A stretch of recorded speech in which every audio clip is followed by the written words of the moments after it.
Hi guys, welcome back to Into the Light, a different life story, my show on YouTube and as a podcast with me, your host, Stefan Neff.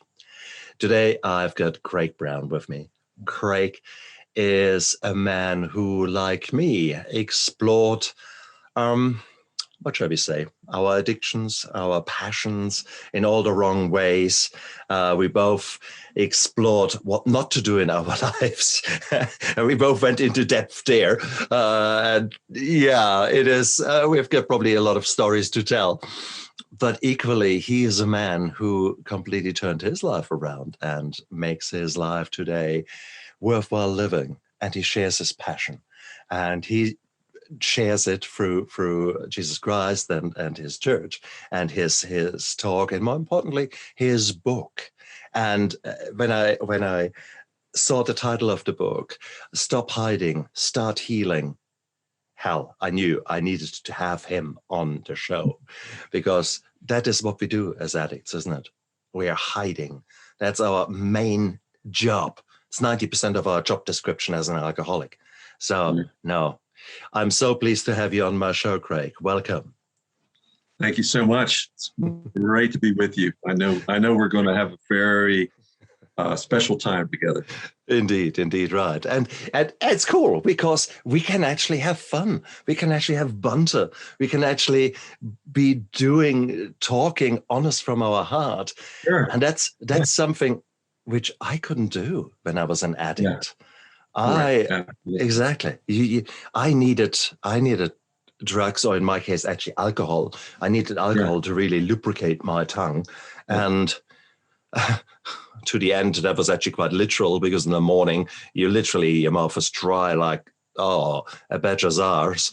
So I had to have the eye opener at times. But yeah, well, that was my story at least. How did the story go with you? What was your poison in the past? Oh, my poison. Mine was primarily cocaine and alcohol. In the early 80s, I entered into the pit of hell, and as you probably found out earlier by looking at my information, but I was working. Unbeknownst to me, I took a job in Washington, D.C. at a bar and a restaurant that was owned by the biggest cocaine dealer on the East Coast in the United States. And as a 19 and 20-year-old with no direction, no self-esteem, no self-discipline, one who was searching for identity and acceptance, the party welcomes everybody. And I got sucked up into that drug world. And it was just my path to the pit of hell. And I operated in that pit of hell for a number of years. It was depressing. It was dark. And, it was at times I'm looking around, asking myself, how did I get here? And it all has to do with our past. Our past leads us to either success or failure, or healthy lifestyle or unhealthy lifestyle. And I had a rather dysfunctional past growing up in the family I grew up in, and I was accepted into that lifestyle, and I jumped in head first, and I operated in that for quite a few years until, as I share in my book, chapter 1, until the pain in my life was greater than my fear of changing. And for all of us that struggle with addiction, all of us that struggle with pain, shame, failure, depression, anxiety, whatever that may be, until that pain level is greater than our fear, and our fear of changing, our fear of a new life, our fear of being exposed, our fear of having people find out who we really are. When that pain level is at that elevated level, it's a wonderful place to be, because that's when the healing takes place. When you started, were you front of house? Were you serving, or were you in the kitchen? I was in the front. I was in the front, and he's running a major. He used the business to launder the money, and he ran a major operation out of this place in Washington, D.C. And people from Congress, musicians, television people, they were all coming in and out of this place. And as a 19 and 20-year-old, right, when you have no direction, no purpose, no mission, you think you're living a life. And it was all artificial, and it was destructive. And I had so many opportunities to turn my life around, whether it be in the hospital or arrested or, one car accident after another, and just staying up for 3 days and, stuck in rush hour trying to get home. It was so dark, such a dark period. But everything that I experienced then is the foundation and the catalyst that helps me now. Absolutely. Everything I am today is a result of my deepest, darkest pain then, because it's allowed me over the last 22 years to serve in Christ-centered recovery ministry, helping, serving, having empathy for, and understanding what our folks are going through. We've helped thousands of people over the last 22 years. Yeah. And that is the powerful thing when you have experienced the darkness, when it really engulfed you and there was not a shred of light. There was true darkness. Yeah. I have experienced it, you have experienced it, and it's the most dreadful and horrendous survival. I wouldn't call it being. Yeah. It is you're not thriving, you're nothing, you're just hanging in there. And every day. Yeah. And waiting for the next disaster. So I mean, it doesn't help when one works for the major supplier of cocaine out there. It's not really. They were not really saying, "Shall we go on a wellness retreat? No, would you like to do a little bit of mindfulness?" There was none of that offering. For what I couldn't understand. Let's go on a wellness retreat after I unload this kilo, or Yeah. Oh, okay. That sounds like good. So how did it actually work in the sense? Was there basically, okay, here, would you like a coffee or a bit of cocaine? How easy was it for you to have that literally in front of you? It was, listen, in the United States in the early 80s, cocaine dominated the country. It was everywhere, every major city, Hollywood, CEOs, street people, you name it. I mean, it was everywhere. Everybody had it. Everyone had it. How much was it then? It was $100 a gram. And how long would that last you? Not long. Not long.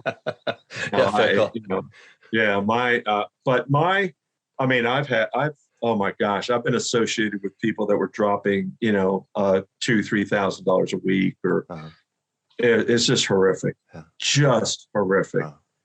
And what did you use the alcohol for? Was the alcohol to bring you back down, or? Yeah, pretty much. But it accompanied. I mean, it was really hard if you were just doing cocaine and not having something to temper that and to, calm the paranoia or the absolute euphoria. Yeah, alcohol was it was a combination of it. So it was a careful surfing of the balance to actually not go from one extreme to the other. Well, I would at times, but believe me, I did not have a scientific formula. It's not like, I've had enough of that. Well, give me a 6-pack and let me. No. Just whatever comes, bring it on. Bring it on. Just let me have it. Just give it. Just let me. Just leave me be and just let me. Indeed. No, but everyone. It's just everywhere, and and it was just part of the lifestyle. That bar, restaurant, nightlife lifestyle, and it was just just major Yeah. operation. And we weren't involved in at that elevated level. I mean, he had his people when he's doing it, but I did some low level dealing here and there, and that was, but it was just a who's who on the, from Florida when the product would come in, driving stolen cars down there to get it, to bring it back, strapping hundreds of thousands of dollars around the waist of another employee to fly down and pay off the old man, as they called him. Oh yeah. Yeah. The main entry point was the South, so from South Florida. America. Florida, yeah. Yeah, I don't know if it was Colombia at that time or, but yeah, absolutely. Which is, of course, now an interesting question, keeping in mind that I'm talking to a pastor now. How was the sex? It is, I mean, it goes sex, drugs, rock and roll. You did the drugs and the rock and roll. Come on, it was all, it was all combined. Yes. Good. Yes. And in all fairness, I mean, I lived the 80s, and typically I would get up somewhere around lunchtime and go quickly to university, get it out of the way, and then it's party time. And it was a time where we didn't have so many drugs. There was ecstasy around, but actually not sort of in the circles that I mixed. There was some cannabis around, really not any cocaine, the odd LSD, but we were mainly alcohol and women. So that combination, and other way around, alcohol and men for the girls, because they were just as active in the same, trying to spread your wings, trying to find yourself. Who are you? You experiment. That was all there. That was the 80s for me. So I guess to a certain degree, I mean, had I been involved, not in McDonald's serving hamburgers, but in an upper market restaurant serving cocaine, it might have been different. It might have been rather, So no, it was what it was. We were young people. We did stupid things. We got away with it to a large degree, and for that I'm forever grateful. And I think you got away with it quite a bit, because there were a few things which probably a police officer wouldn't have been taking too kindly to. Yeah, right. Well, actually, they were in and out of that place themselves. So, I don't know how involved they were, or if they even knew, or if they were covering for him, but it had everything that you can think about that is involved in that type of lifestyle was present. Yes, absolutely. I'm a cynical man, and I believe that humanity has a lot to learn, and a lot of people have a lot to learn. And it doesn't matter if they carry badges or a talar or of a priesthood or something like that. I think we're all vulnerable, very vulnerable. Everybody. We all struggle. We all hide. We all have character defects. We all have issues. And even Christians or people of other faiths, we're doing life. We're doing life. And, yep. If you let me know if you have someone that just has the perfect life and has no issues, and they must have a unicorn outfit on, prancing around the neighborhood. I think I've got so many bad pictures come to my mind now with unicorns, and then we are talking drugs again, aren't we? That's always used as a metaphor or as an example of I agree. It's so rare, but it's true. It's bullshit. There is not one single person out there who is not suffering, who has not had his trauma, and some of us have. Well, exactly. They're hiding. Indeed, right. We all hide. Listen. Here's a biblical or a spiritual principle. Hiding is not new. Hiding is not new. It began in Genesis chapter 3 in the garden with Adam and Eve.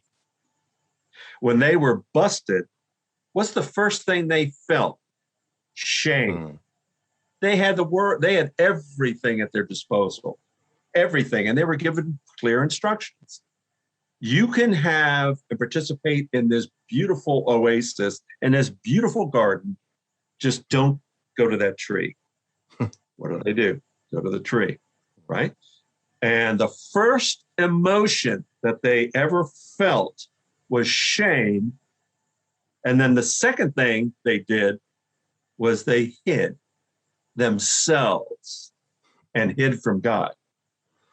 So that's been happening for forever. And that's why I just remind people, I said, what you're doing is perfectly natural. We inherited that coping mechanism. We learned that escape skill early on, and it became, and those of us that kept it, that then we brought it into when we were born, we're in our youth. How did we deal with the rageaholic father or the alcoholic mother or the enabling mother or the codependent mom or the dad that was distant and abandoned us? How do we deal with all that pain? We hid, and we immersed ourselves in sports, or we immersed ourselves in our studies. We immersed ourselves in sex we immersed ourselves in experimenting with drugs, and so on and so on. So the catalyst was thousands of years ago by two people that made a stupid mistake. And we've suffered from it for all our life, right? So, yes, you can't look anybody in the eye on the subway, on the streets, in the hospital, wherever you are, and not see someone that's hiding something. That's so Everybody does it. Everybody does it. And the pain level in their life has to get to a point where they're no longer afraid and they can begin to heal.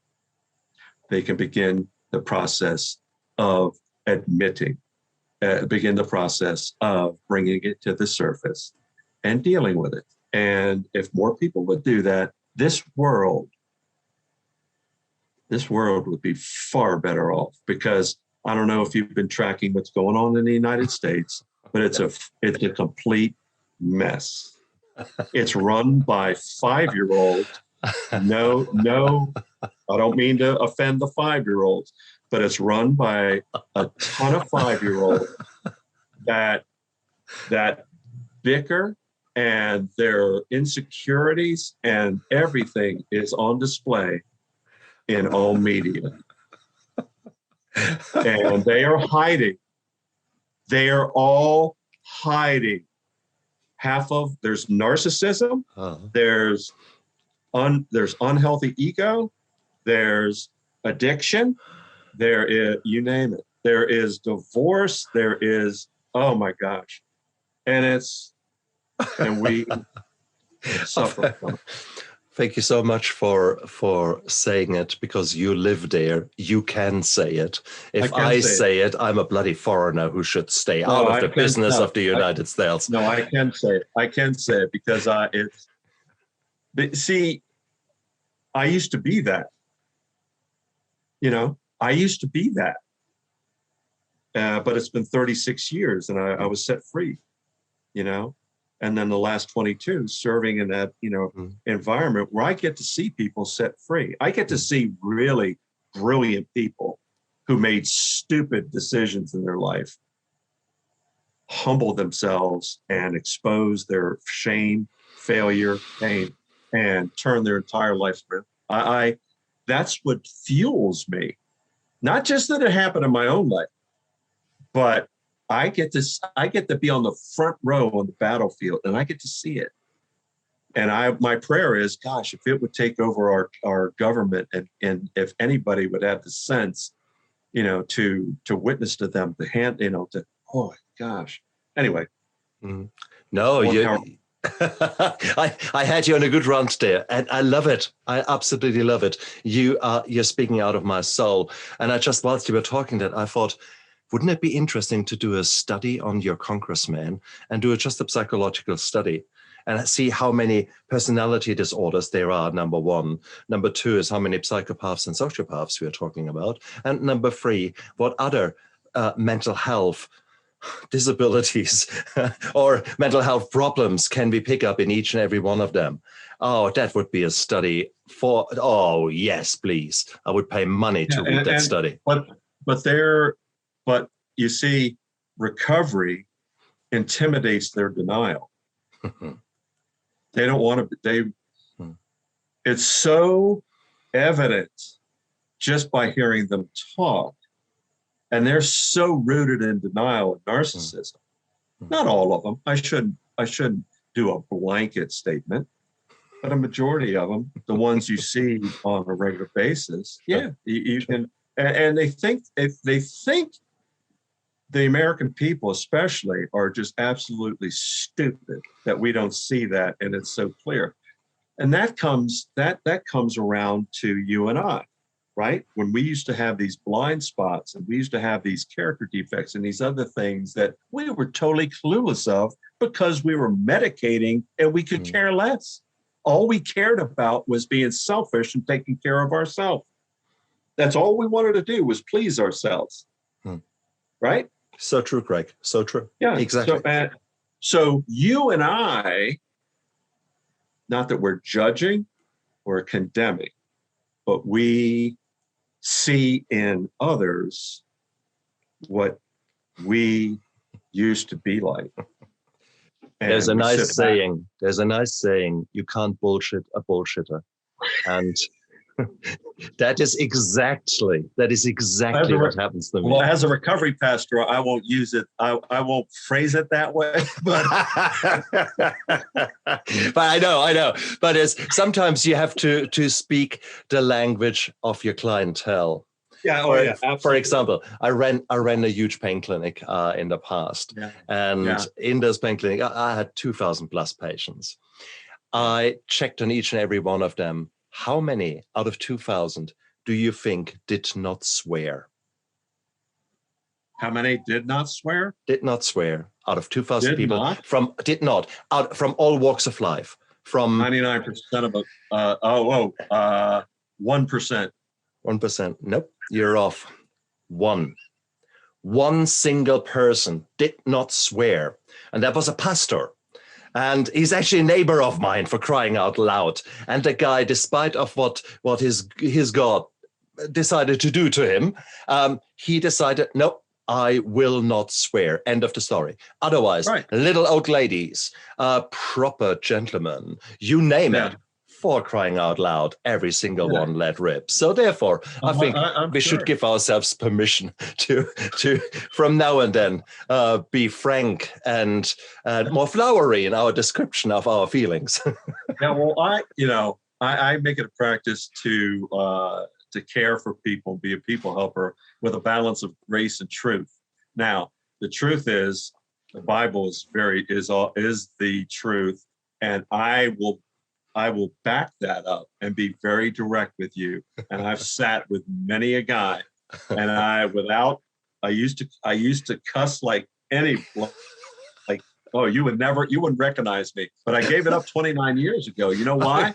Because my wife at the time, who was my girlfriend, looked across the table from me and said, you got a real mouth on you. You know that? And I was stunned. Oh. I was like, whoa. And there was one of my blind spots that she pointed out. And I quit. I gave it up. I loved her too much. Loved her too much. But the truth I share now is very direct. It's from a place of grace and love. But I tell guys, I let them know. I mean, I'm not afraid to hold back, but I don't have to, add a few adjectives in there. I use that to my advantage because as a doctor, I'm proper and Yeah, I'm sure, trying to be absolutely. empathetic. At the same token, that can build up a wall. And by Yeah, actually using a carefully placed swear word or a colloquialism, yeah, that yeah, makes someone giggle, and suddenly absolutely. the whole walls come down, and I get the real version. I get the real I guy can to see see. that. So I, I that is so. I guess we're getting sidetracked into the advantages and disadvantages of direct speech. okay. I think the fact is the sheer fact that we are talking so honestly about our lives here is so telling, is so telling about the transformation that has occurred in us and that makes Oh us now yeah, the people who we are. So what was the catalyst for you? What happened in the past that changed you suddenly from the cocaine sniffer to a man who says, actually, that's not me? What happened? I was standing by my dad's bedside when he was dying. Oh. My sister called and said he was not well, and this is a man that I loved him, but we had no nurturing, loving, caring relationship. And I was 6 years clean, right? Up until let's see, yeah, I had extricated myself from that lifestyle. I had turned my life around. I was getting healthy again. I was having there was some purpose I found, and but I was 6 years clean, but I was still miserable. I was still miserable because I hadn't dealt with any of the shame, the pain, the guilt, the failure. Hadn't dealt with it. So, it's one thing to be sober and clean, but that's the byproduct of really doing the real hard work of working on our issues, our pain, our shame. And I hadn't worked on anything. I was just coping still. But the pain level, and I was just miserable. I was just miserable, and the burden was great until I stood by his bedside when he was dying. And my whole life came rushing before me. Everything. And I said to myself, my dad's going to die. And I've done nothing with my life, nothing. And I feel like a complete failure. And that was the point and the catalyst where the pain in my life was greater than my fear of changing. And it shook me to the core. And see, God's really awesome that way. He doesn't cause the pain, but he allows the pain for the sole purpose of getting us to a place where we hopefully, he hopes, will turn our life and ask him to come in and take over our life. And that's exactly what I did. The next day, I left that hospital room. He was bleeding internally, and they could not figure out whether he had hours to live or if he would make it. But that was enough for me. And I left, and we left the hospital. The very next day, I cried out to God, and I said, I can't do this anymore. I've tried. I can't do it anymore. And I need you to come in and take over my life. My Why? dad's going to die. And this pain, shame, guilt, that what I'm feeling, God, please take it from me. And I will tell you, it was miraculous because the Craig that got down to pray and the Craig that stood up afterwards after about an hour was totally different. Totally different. The burden was lifted. My outlook changed. And that was day one of my recovery.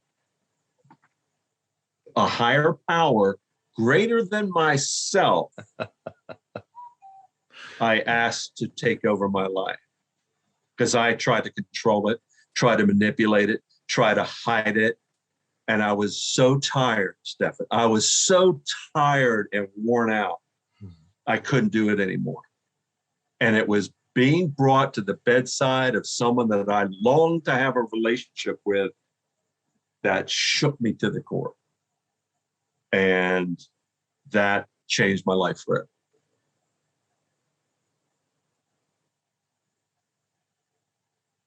My immediate question that came to my mind was, Why God? Where did he suddenly come in? Why did you ask him? Because I grew up in the church. I grew up in the church. My dad was a minister. What I saw from the pulpit versus what I saw from behind closed doors were different, though. Very dysfunctional. We had to make dad look good. We had no identity. We had no identity.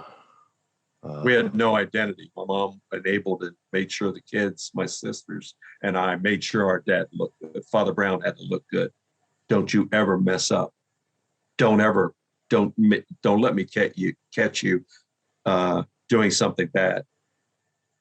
And that's just too much pressure. Anyway, but seeds were planted in that church environment. Seeds were planted. I had no relationship with God whatsoever. None. I ran from them. I said to myself, if my dad is supposed to represent God, I want nothing to do with him. I want nothing to do with him.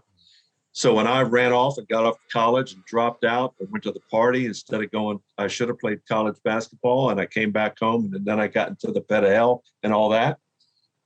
Seeds were planted, and it's interesting, my family tree, so from the 1600s, there are a lot of pastors, and they prayed for me. They prayed for me that one day that their, children after children that, and that's why God. I knew of him, and I knew enough that that was my only recourse, was to ask him to come in and take over, and he did. And it worked for you. It worked. Oh my gosh. Oh my God. And I've seen it work in thousands of people's lives over the last 22 years. Yeah. Oh, it worked. And as I'm jealous and envious of your conviction, but not in a negative term. It is, I'm really pleased for you that you found that stability, that serenity deep inside, because that's what we pray for. God, grant us the serenity to, indeed. And it is for an alcoholic that, or for any addict, that is what we wish. And in true fact, every man and woman on this earth will have the same wish. Give me the serenity, the stability, the peace inside to live my life to the fullest, rather than reacting to the chaos that is external as well as internal. And that is really the thing. But for you to change from that chaos that is really you towards the stability, you need to have something happen. There must be a catalyst. There must be something or someone who shakes your molecules and rattles your cage until you actually are so far out there in your discomfort zone that it is easier to change towards doing the right thing than to stay in the pain that you are. And that is when we stop hiding. That is where the magic happens. I stopped hiding that day.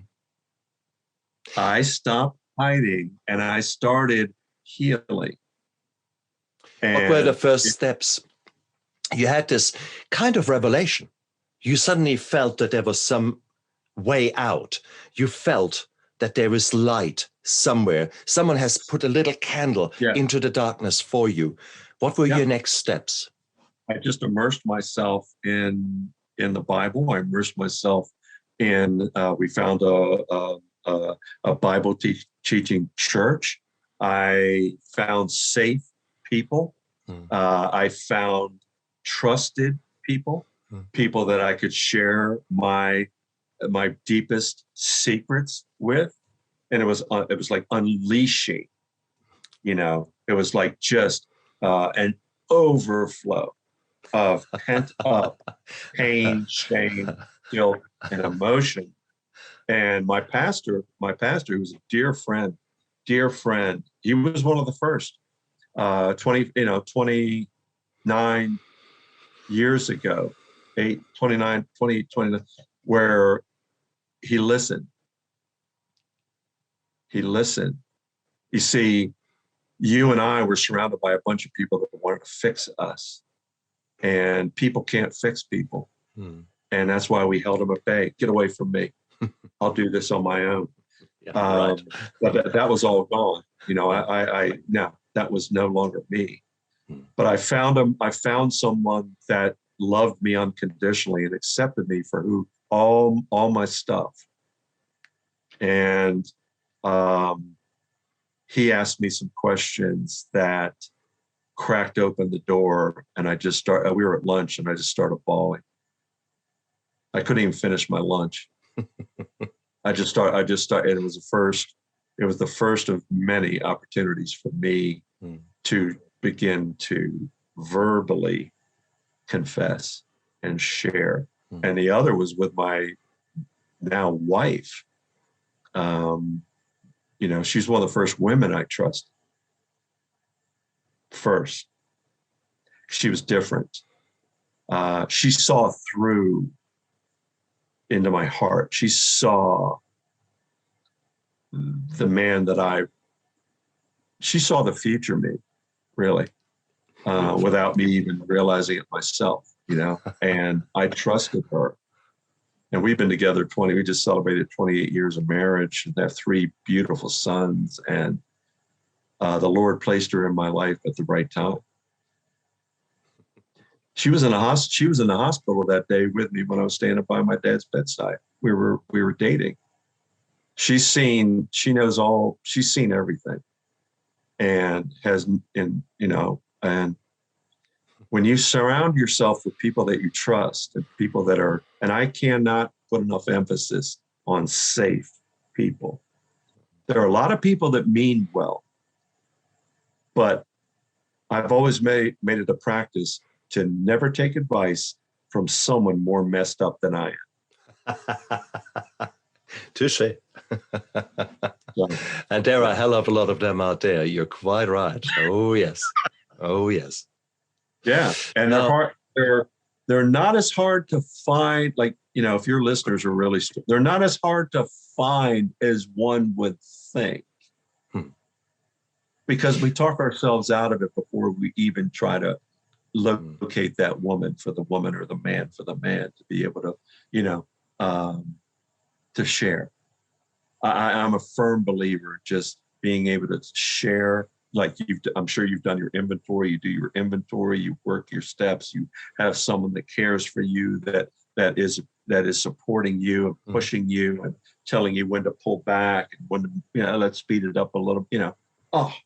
Come on. That's fantastic. And it's interesting. So I want to draw on these similarities here, because you have used religious words and words that align with church with regards to exactly the same principles. Where we were talking essentially the 12 steps, and you had incorporated them into a true meaning of there is a God of our understanding which helped us, etc. Yes, absolutely. And Indeed. And there is absolutely nothing wrong with that. That is a beautiful way.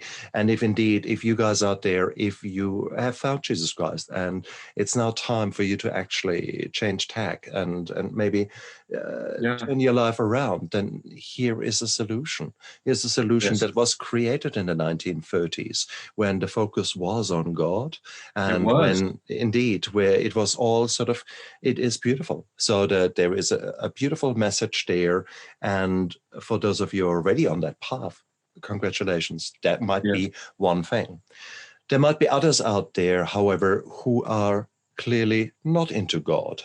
For them, for atheists and humanists like me, God can be a prickly little thing. When you say, God, grant me the serenity, and you have to say, well, actually, I don't believe in a God. So therefore, whatever you say out there must be wrong, because there is no God, because I don't believe in it. Yeah, hang on there, guys. God can be a group of orderly drunks. or a group of druggies. Okay, that can be God. There can be those people who have gone the path before you and got their shit clear. It's the power of them out there. And that is what we're talking about. So only just because you don't happen to be believing in God doesn't mean to say that there is no way out through a system that is really well worthwhile to look at, because it's systematic, and it involves you taking a brutal inventory of what is really going on inside yourself. That's where you stop hiding. That's where you start healing, because you actually look at what is broken. Only once you know what is broken can you actually either fix it or throw it away, dish it aside, and create something new out of the ashes. So that is really step 4, the inventory. And then step 5, sharing that inventory with someone else. These are the powerful things. That's where suddenly magic happens, because you're actually talking. You're actually communicating. You're actually sharing. And I was taken back by the passion with which you said, wow, suddenly sharing that with someone was such a liberating point. And that same held true for me. In the first week in rehab, the moment I said I'm an alcoholic, it was nearly as if the whatever held the flood back was breaking down, and out came the flood.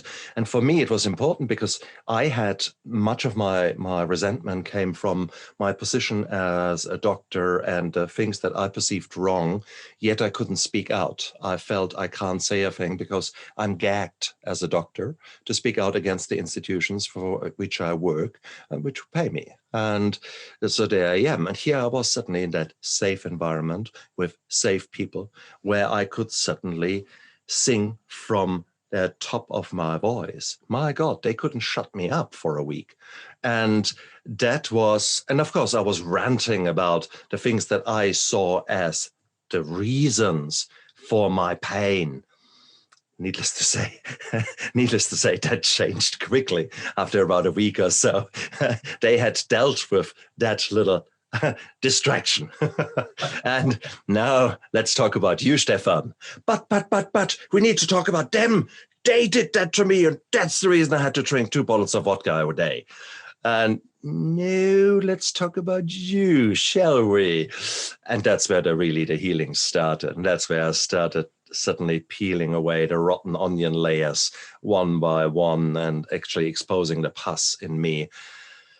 And that was the most beautiful thing. But the fact, the speaking out and the sharing in a safe environment was the most beautiful thing that one can do. And it's so important. And but it's also so painful, isn't it, to actually the first time to admit to it. The sheer fact that you were bawling your eyes out in the restaurant with your friends there, that says a lot, you know? Yeah, but that's the cleansing, that's the grieving. You have to grieve that loss. You have to grieve that pain. You have to grieve that shame. And it's just part of the process. Yeah, sure, it's not easy, but it's so liberating and so freeing when those chains are finally snapped.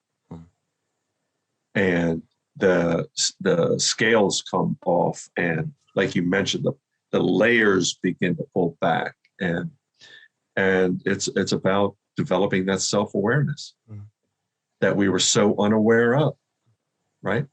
Exactly. So unaware of. And we have to go back, before I have a chapter in my book, it's called Creating a New Past. A lot of people look at me crazy when I say you can create a new past, but you can. But you have to deal with the old one first. So I have 36 years clean, right? But I didn't start creating a new past until that day that I cried out to God. And my new past began that day, right? So I've worked hard at that. So when I look back, then I think about my relationship with my father, or that pit of hell or the people I harmed or the stuff that was done to me or the darkness, depression, and all that. I don't look back and get depressed because of everything that I went through.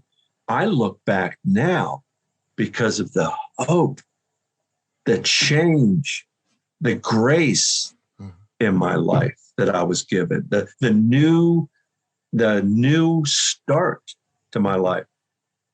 And I created a new past. And I share with people how to do that. And they look at me like I'm nuts. But you can be set free from the old and begin a brand new one. So I have 28, 29 years of new past. The problem, of course, is also with your perceptions that your mind and your soul hates pain, and they want to avoid pain. And sometimes it's very painful. It's hugely painful for us to admit that we might have been at fault as well. So your brain subconsciously tries to warp this truth just that little bit more until suddenly you've got a memory that's no longer as painful, because now suddenly the whole whatever has occurred is someone else's fault. Part of my recovery was to actually think back and deconstruct such mind abstracts and actually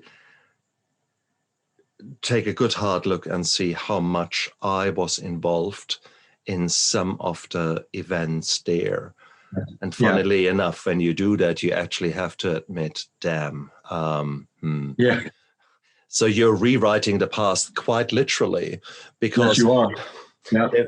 There is this story when it comes to a fight between a man and woman. There are three sides: his, hers, and the truth. And the same is with regards to anything that has occurred in the past. That's your memory. Is your memory really accurate? Right. I bet. I'm not a betting man, but in this case, I give you $1,000 if it really turns out to be true. I bet you it does not. Yeah. So much to do.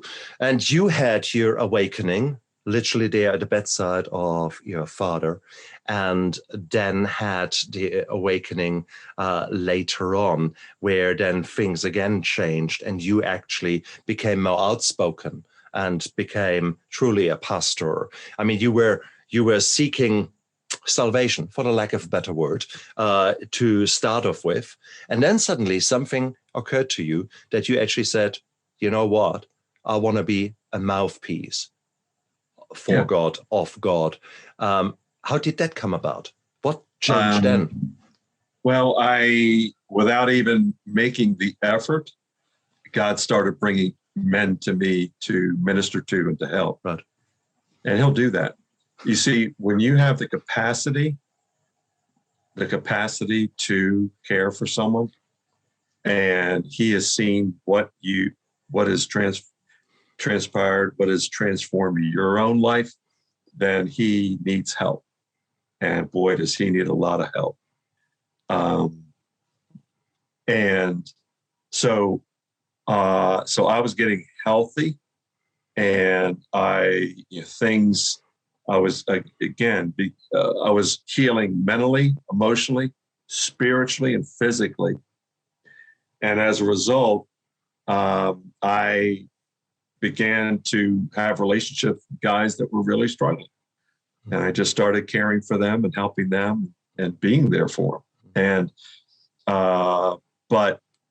And, I had this, I'll use the word calling, but it's so cliche, but I had this burden to do more. And that's when we started the ministry 22 years ago. And we went out on faith, and it just took off.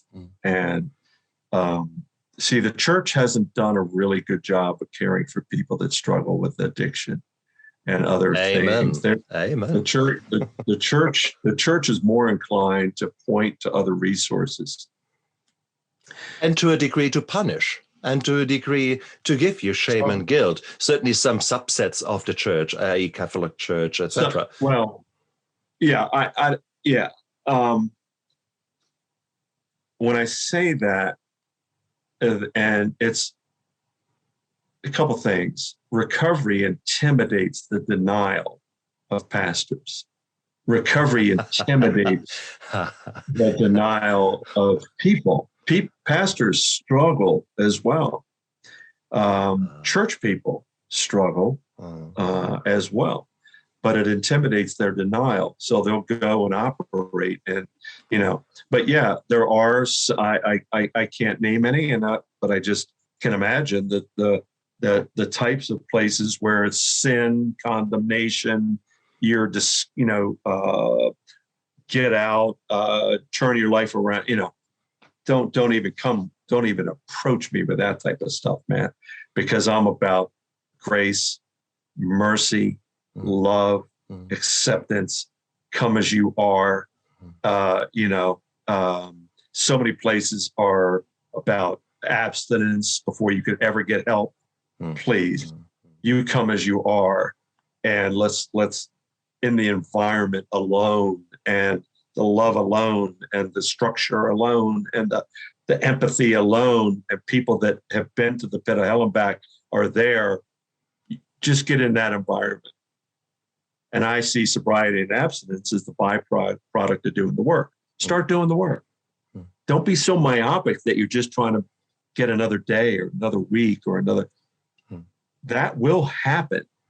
But let's get that heart healed. Let's get that mind healed, and the emotion, mental, and the physical and the spiritual healed. But the church, it's been interesting. But I can only speak of our church, and our pastor is 110% recovery, healing, whatever we can do as a church family to help you. And that's the way it should be. And it's not always the case, but again, it's intimidating. It's really, but a church should be a place where you restore from within. It should happen from within. But a lot of people feel ill-equipped to be able to help. And that's no fault of anybody's. I get it. It's intimidating if you don't know. At the same token, how large is your congregation? How many people are in your church? Oh, thousands. Oh, well, there you go. Crikey. So if you just take the law of not even law of average, we know that 1 in 3 people are chemically addicted. So Here you go. Of these thousands, there are what? If there are 1,000 in there, so there are 300 people who are addicts, full stop. So now of these 300 addicts, we have to admit that 95% of them will deny everything. They will say, no, under no circumstances is there a way forward. Right. So that's 300. That leaves us 15, which are not in denial and which either have seen the light and are doing something about it, or are about to do something about it. Now that's 15 people. That's a hell of a lot. Okay, you need 12 people in a jury. So you've got 15 people already here to turn lives around. So if you just work on these kind of things, it's just a matter of facilitating those people coming together. Because they will be still hiding or in various forms of hiding. None of them will go up to the front and say, come on, Pastor, move over. Hey, guys, I'm an alcoholic. You know what? Come out. No, although that is exactly what should happen. It should. If people were actually keen on facilitating change. It's quite nice to think of a benevolent God and Jesus Christ and everything is going to be honky-dory, but that's just as much as positive thinking. I will think positive now. I will focus on the rainbow. And meanwhile, I'm sick and dripping wet from the rain, which I do nothing about. Hell, that doesn't work, does it? So therefore, I think that is where I take my hat off to those churches that are actually facilitating the AA meetings and take an active role in that recovery system. Right. And it doesn't necessarily mean to be that it is AA. It could be completely something different. Giving a church room, making that available to some other setup that wants to do good. Hey, beautiful. To just be open and not without judging. Actually just being there and let someone warm themselves up, literally, over a cup of coffee and say, hey, do you want to talk? No? Right. Cool. See you maybe next Tuesday. And that's it. Just that little bit that you cared, that you sat down with the guy and offered him a coffee. Right. That could have been the end. That could be it. Yeah, exactly. I never overlooked the simplest of gestures ever. Isn't it? Agreed. 100%. Never overlooked the simplest of gestures.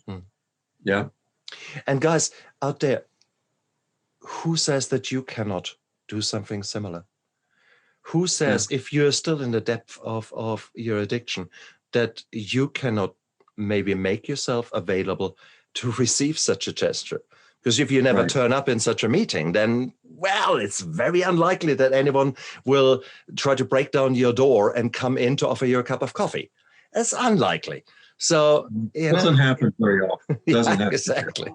So therefore, but if you were to come to a church meeting such as Craig's, what could possibly go wrong? Right. And starting with that.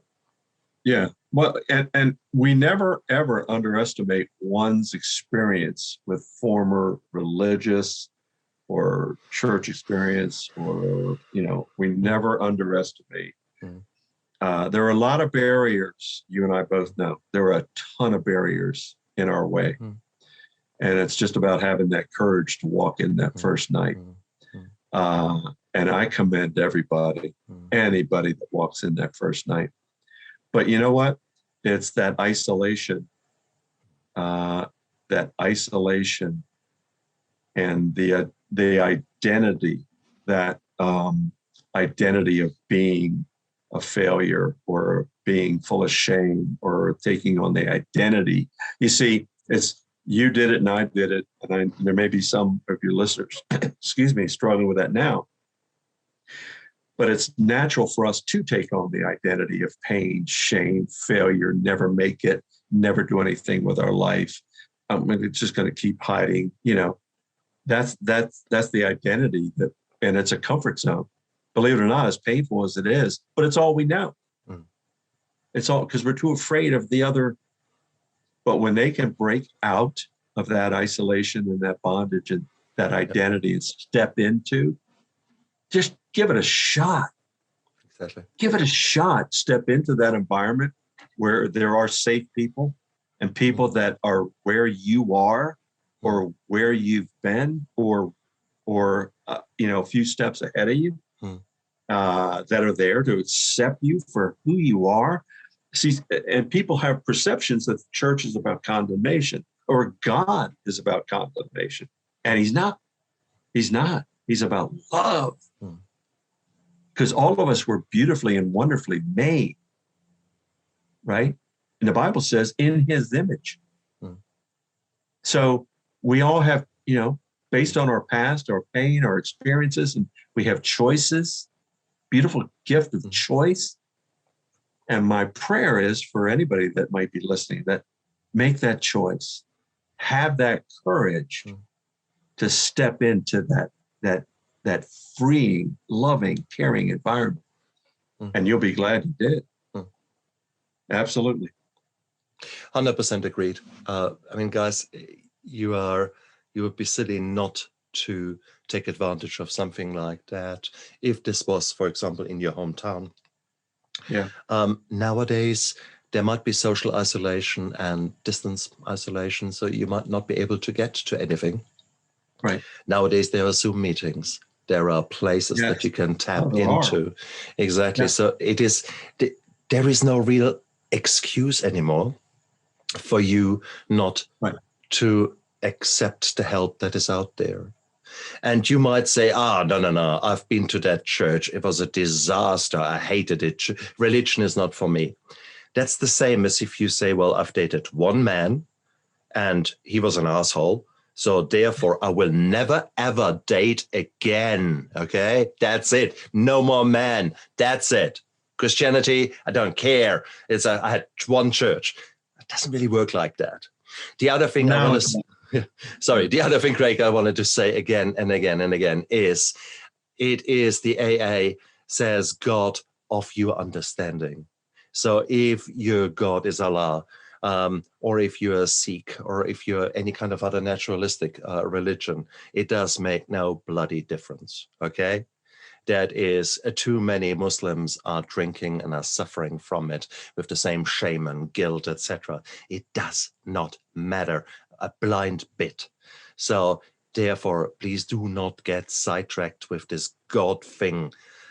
Don't get sidetracked. Now, if it so happens that you feel encouraged and empowered by being in a place of God, and if Jesus Christ is something for you, it will become something of you, great. Yeah.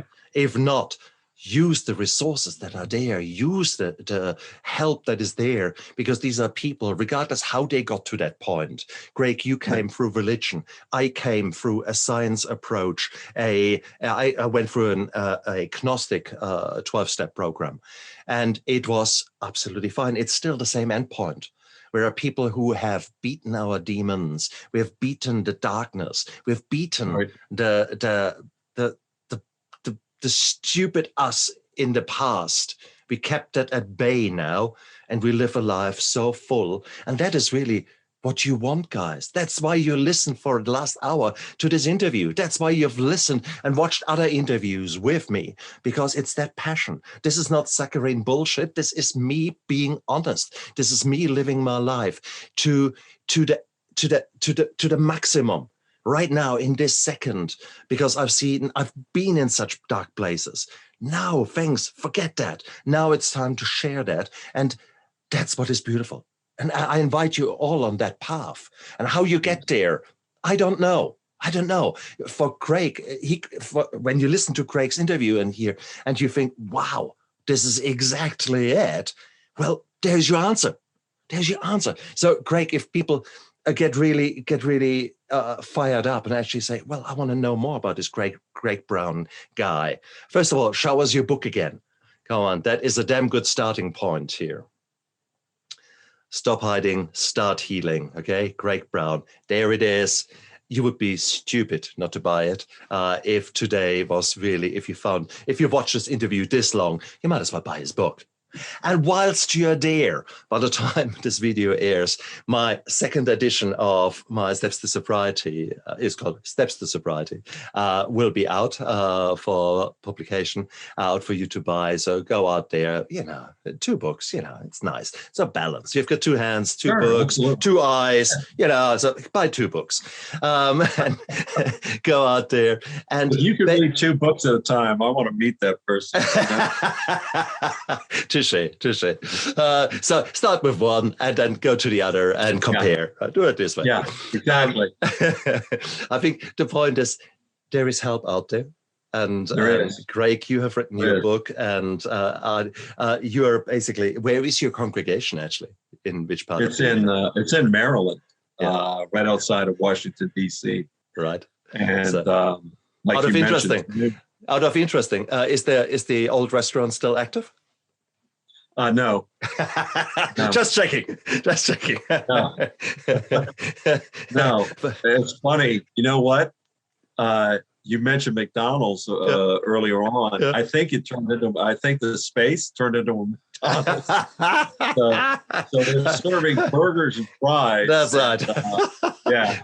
Would you like to have some fries with the cocaine? Yeah. Something else very just as unhealthy. So and as addictive on that note. Yeah, pretty much.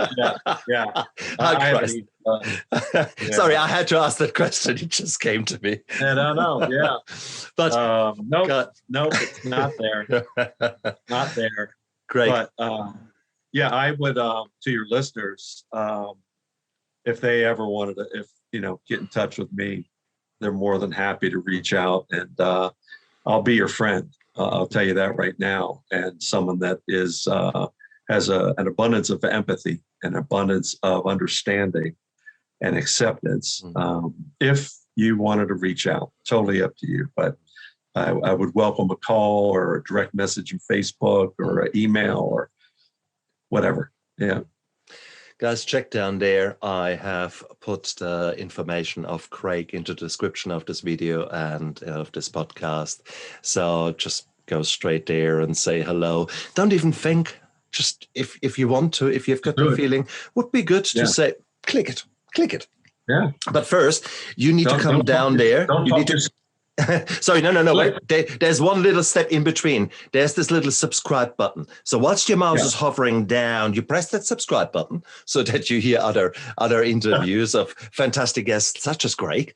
And then you move further down with your cursor, and then you click straight away onto one of Craig's handles and say hello. Because again, reach out. What could possibly go wrong?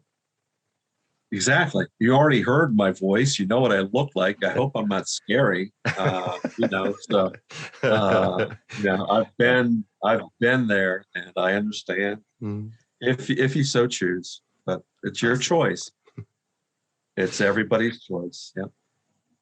But I certainly have chosen a long time ago to stop hiding, and was the best decision I've ever made. Yeah. And we both encourage all of you out there to come onto the same path as we are, a path of fulfillment, authenticity, humility, joy, true peace. It sounds corny. It sounds crap. It is not. It actually is the most beautiful existence that I could possibly wish for. And it's I agree. Nice. Yep. Craig, thank you so much for being on my show. This was a fantastic interview. You're a great man, and I'm really pleased that you found your way out of darkness, and you had that helping hand from above. And it is beautiful. And may there be heaps more energy coming your way to be there for others and to spread the word. And certainly your book is a bloody good start to reach more of the audience. And God knows, the world needs to hear your message. So yes, so let's spread the word. So Craig, thank you so much. Thank you for having me. Love being with you. And you guys out there, look after yourself. Bye.